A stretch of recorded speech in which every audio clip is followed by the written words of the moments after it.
Hey, how is everybody? Crossing over the Atchafalaya right now, the longest bridge in the world over the Atchafalaya Basin in Louisiana.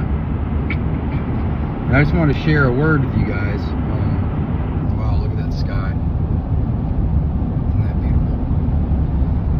You know, when God talks about in the book that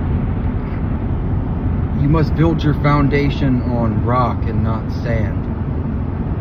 He says that because, you know, whenever you build things on principalities and things that are good for you, like love and joy, things that last, you know, like the opposite of the enemy, like bitterness and spite. You know, bitterness is the underlying root of anger, you know. It's the reason we snap at folks. It's the reason we wake up in a bad mood, you know. And joy is a baseline of peace. You know, when you wake up and your base is joy, you know, you're liable to look at things through a better lens. You get what I'm saying? So when you build your foundation on the Lord, on rock, this is a foundation that isn't going to fall out from under you. This is something you can stand on and that lasts. You know, like if you build a dresser out of pine. You know, pine trees only take 70 years to grow.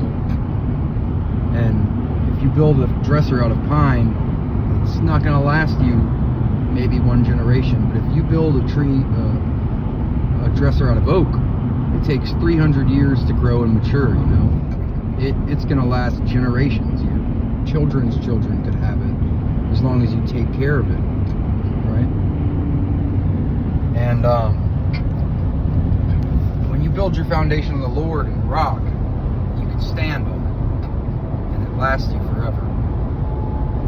And when Jesus tells Peter, "You will build my church upon this rock," you know, he's talking about the 7 sacraments, because after you're baptized, these things keep you clean so that you don't have to be baptized again, so that you can honor your covenant with God and have it maintained, that you can stay clean in His presence. You know what I'm saying? So when God talks about building your church upon this rock to Peter, He's talking about the Catholic Church. That's the church that He built. He was the first pope.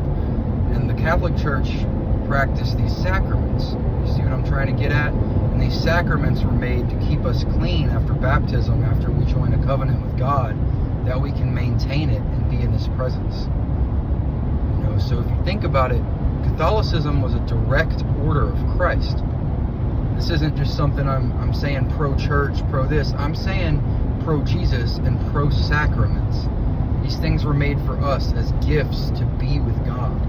These are not things that we should just lay by the wayside. You know, these are things that are on the rock. These are things that our foundation can be made of. Things that can last us a lifetime and an eternity if we practice. And now I need to be better about it too. I need to go to confession. I haven't been in years, but making this video, the Lord placed it on my heart to just start a channel and start spreading His word. And as of now, that's the message I have for you guys. You know, now we're living in a storm, but look this way. It's beautiful.